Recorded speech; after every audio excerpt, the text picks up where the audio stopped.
Hare Krishna. I'll be reading about the pastimes of Baldev Vidyabhushan, 1670 approximately to 1768. Vanchakalpatarubhyascha kripa sindhubhya eva cha patitanam pavanebhyo vaishnavebhyo namo namah. I offer my respectful obeisances unto all the Vaishnav devotees of the Lord. They are like the desire trees who can fulfill the desires of everyone, and they are full of compassion for the fallen conditioned souls. There is nothing written about the exact time and place of birth nor the parents of Srila Baldev Vidyabhushan. It is known that he appeared in the 17th century, somewhere near Remuna in Orissa. He became a brilliant scholar and from his early days was a great devotee of the Lord. In his youth, he left home and travelled a few hundred miles to a place called Udupi in West India. There he was initiated into the Madhva Sampradaya. Afterwards, he travelled and preached all over India, later returning to Orissa, where he met Sri Radha Damodar Goswami. Radha Damodar Goswami resided in Jagannath Puri and was a great grand disciple of Shyamanand Pandit. He related to Baldev the teachings and pastimes of Sri Chaitanya Mahaprabhu. Baldev was so impressed that he stayed on to learn more. Later, following Radha Damodar Goswami's advice, he went to study further under the great Acharya, Srila Vishwanath Chakravarti Thakur. The deities of Radha Govindji in Jaipur were served by pujaris from the Gaudiya Vaishnava Sampradaya, that is, followers of Lord Chaitanya. The king of Jaipur was also a Gaudiya Vaishnava, and the Radha Govind deities were under his care. At that time, some Vaishnavas from the Sri Sampradaya, that is, followers of Srila Ramanujacharya, complained to the king. They argued that Gaudiya Vaishnavas who were serving Radha Govindji were not genuine Vaishnavas because they had no written explanation of the Veda Sutras, which are hard to understand. In other words, they claimed that the followers of Lord Chaitanya belonged to a false sampradaya. They suggested that the service of Radha Govindji should be given to the devotees of their own line. The king was not such a great scholar himself, was not in a position to pass judgment. He considered, since the deities are under my care, if they are served by devotees of a false sampradaya, the blame will fall on me. He therefore desired to immediately clear up the matter. He sent a message to Srila Vishwanath Chakravarti Thakur, who at that time was the crest jewel of the Gaudiya Vaishnavas.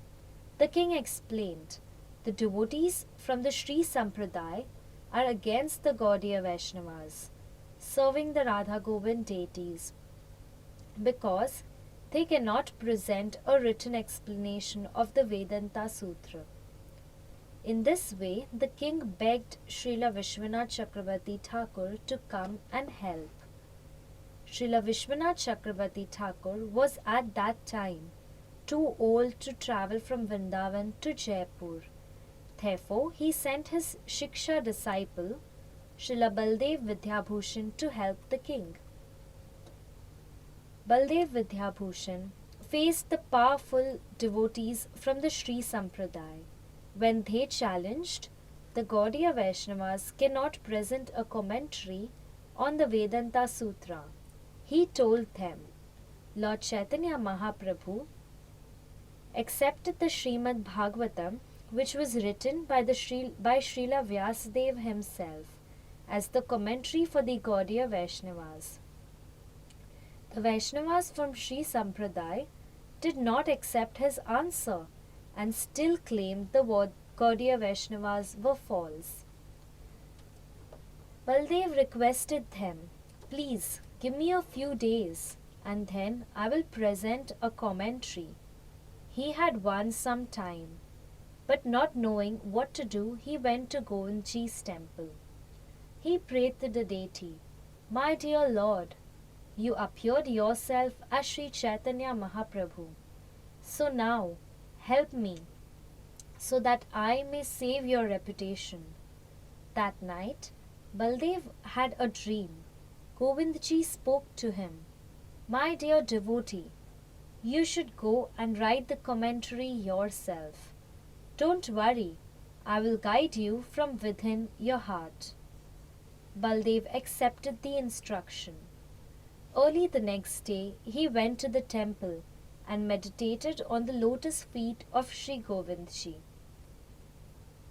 Thereafter, he sat down and started writing.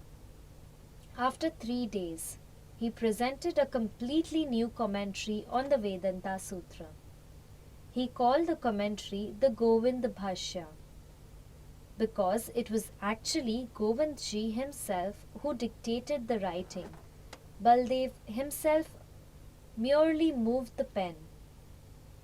When the devotees from the Sri Sampradaya heard the Govind Bhashya, they were speechless.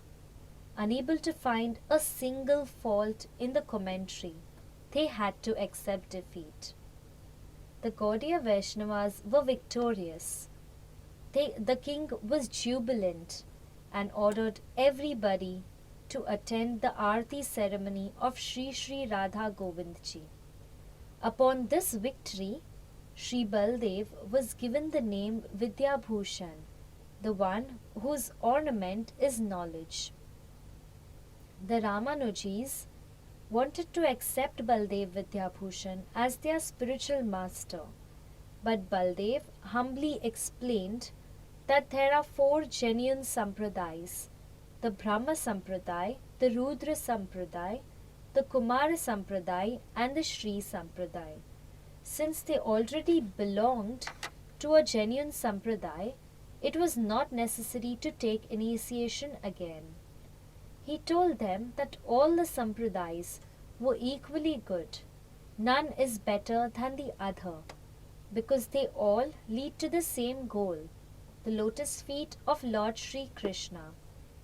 When Baldev returned to Vrindavan, he went directly to his guru, Srila Vishwanath Chakravarti Thakur, and told him all that had happened in Jaipur. Srila Vishwanath was overjoyed and bestowed blessings on his disciple. When all the Vaishnavas in Vrindavan heard of the victory of the Gaudiya Vaishnavas and of the writing of the Govind Bhashya, they were exceedingly happy. Not after long, Srila Vishwanath passed away, and Baldev became the leader of the Gaudiya Vaishnavas. He wrote volumes of Vedic literature, establishing the teachings of Lord Chaitanya Mahaprabhu. In 1768, he passed away. When Srila A.C. Bhaktivedanta Swami Prabhupada published his book, Bhagavad Gita as it is, he dictated it to Srila Baldev Vidyabhushan, who so nicely composed the Govinda Bhashya. In Krishna Leela, he is Ratnavali Devi. Srila Baldev Vidyabhushan ki jai. Thank you. Hare Krishna.